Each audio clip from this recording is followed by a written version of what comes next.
श्री शिवाय नमस्तुभ्यम। दोस्तों हर हर महादेव। दोस्तों मैनपुरी उत्तर प्रदेश में चल रही तब शिव महापुराण की कथा 27 जुलाई यानी कि 7वें दिन की कथा आज पूर्ण हो चुकी है। यह कथा 22 जुलाई से 28 जुलाई तक चलने वाली थी, जिसका आनंद आप आस्था टीवी पर भी ले सकते थे और यूट्यूब के माध्यम से प्राप्त कर सकते थे। और किसी कारणवश यदि आपने आज की वीडियो मिस कर दी है, आज का कथा आप नहीं सुन पाए हैं, तो मेरी इस वीडियो के माध्यम से आप उसका रसतत्व ग्रहण कर सकते हैं।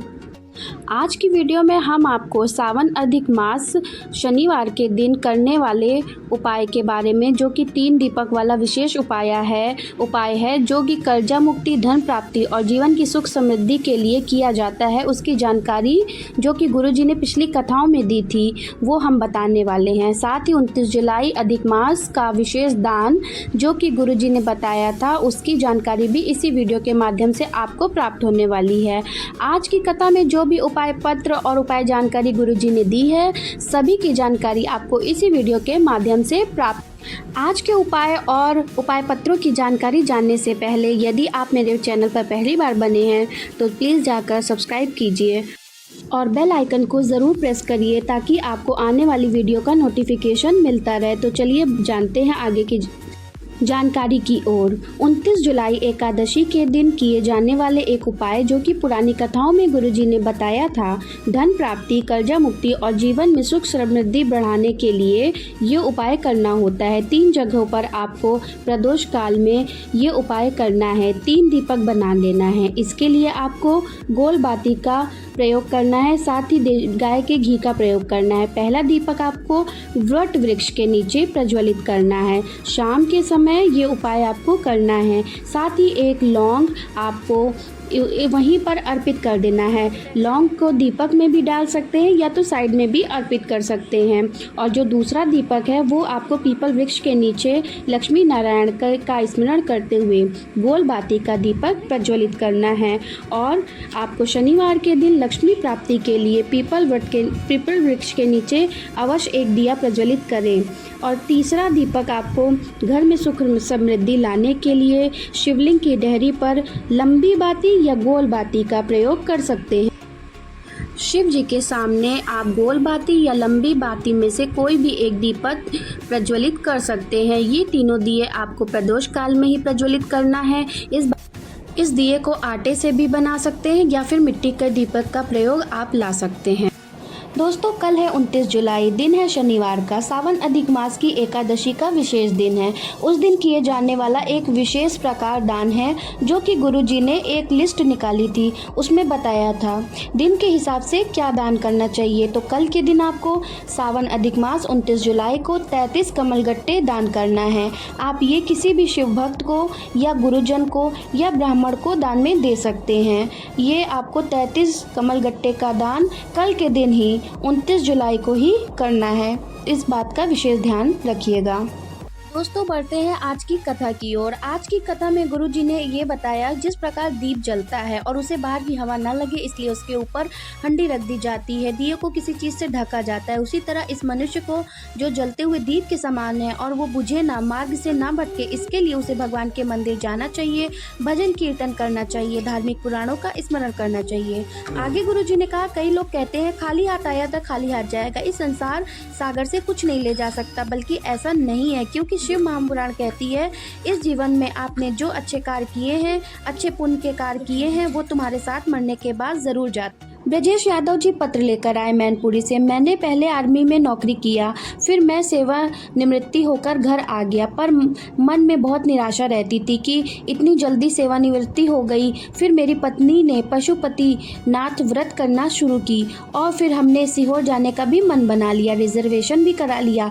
इतने में कॉल लेटर आ गया, पर मेरी पत्नी सीहोर जाकर रुद्राक्ष लेकर आई, कंकर रूप शंकर को लेकर आई और लगातार 21 दिनों तक पूजन की और बाबा की कृपा से मेरी फिर से सरकारी नौकरी लग गई है। उसी का आभार व्यक्त करने के लिए कथा के पंडाल में आया हूँ। आगे गुरुजी ने बताया, आप दुनिया का रुद्राक्ष लेकर आ जाओ कहीं का भी और उसे पानी में रखो, वो गलने लगेगा, सड़ने लगेगा, बेकार हो जाएगा। पर सीहोर या कुबेरेश्वर धाम से मिला रुद्राक्ष जो रोज जल में डुबोकर शिवलिंग पर चढ़ाओगे तो भी आप देखोगे वो रुद्राक्ष वैसे का वैसा ही होगा। उसके सुगंध में, आनंद में कोई अंतर नहीं आएगा, क्योंकि वो कंकर रूपी शंकर की धरा कुबेरेश्वर धाम का है। बहुत अद्भुत है। कुबेरेश्वर धाम की धरा अगर कोई आता है तो उसे 3 माह में के अंदर भोलेनाथ वापस बुला लेते हैं। गुरुजी ने कहा, शिवलिंग पर एक पत्री अर्पित करने से जो आपको प्राप्त होता है वो आपको किसी भी सोने के सिंहासन देने से नहीं प्राप्त होता है, इसलिए बेलपत्र का इतना अधिक महत्व है। गुरुजी ने आगे कहा, कोई कार्य करो न करो, बेलपत्र का एक पेड़ अवश्य लगाओ अपने जीवन में, ताकि आपके रहते या आपके जाने के बाद भी उस पेड़ की बेलपत्र टूट टूट कर शिव जी के ऊपर अर्पित होती रहे। आगे गुरुजी ने कहा, अगर आपको बेलपत्र नहीं मिल रही है तो आप शिवलिंग पर चढ़ी हुई बेलपत्र को उठाकर उसे धो लीजिए और वापस शिवलिंग पर अर्पित कर सकते हैं, वो भी भगवान स्वीकार कर लेते हैं। यदि कभी आप शिवालय जा रहे हो, न बेलपत्र है, न कलश है, न आपके पास फूल ही है, तो आपको मंदिर की साफ सफाई कार्य करना शुरू करना है। और अगर आपका पशुपति व्रत नहीं है तो वहाँ पर जो प्रसाद रख के जा रहा है उसे आप प्रसाद के रूप में वितरित कर दीजिए। वहाँ पर रखी दीपक जो जल चुकी है उसे साइड कर देना है, साथ ही निर्माल्य उठाकर भी साइड कर देना है। ऐसा करने से आपको महादेव की पूर्ण रूप से विशेष कृपा प्राप्त होती है।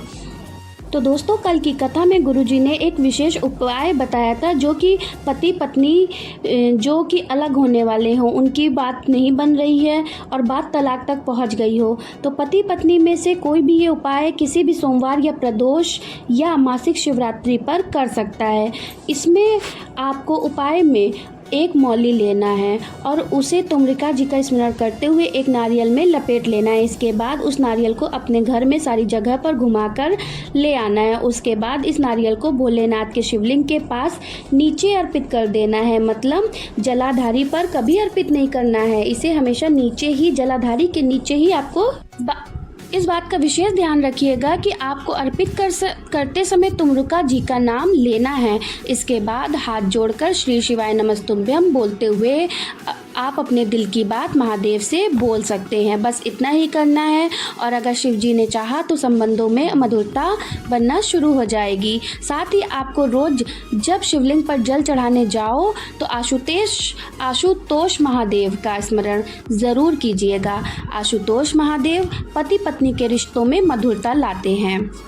गुरुजी ने बताया, हमारे शास्त्रों में इन 4 लोगों की निंदा करना वर्जित माना गया है। जो व्यक्ति इन 4 लोगों की निंदा करता है वो अधोगति में फंसा रहता है, बार बार पृथ्वी पर जन्म लेता है और रोगों से घिरा रहता है।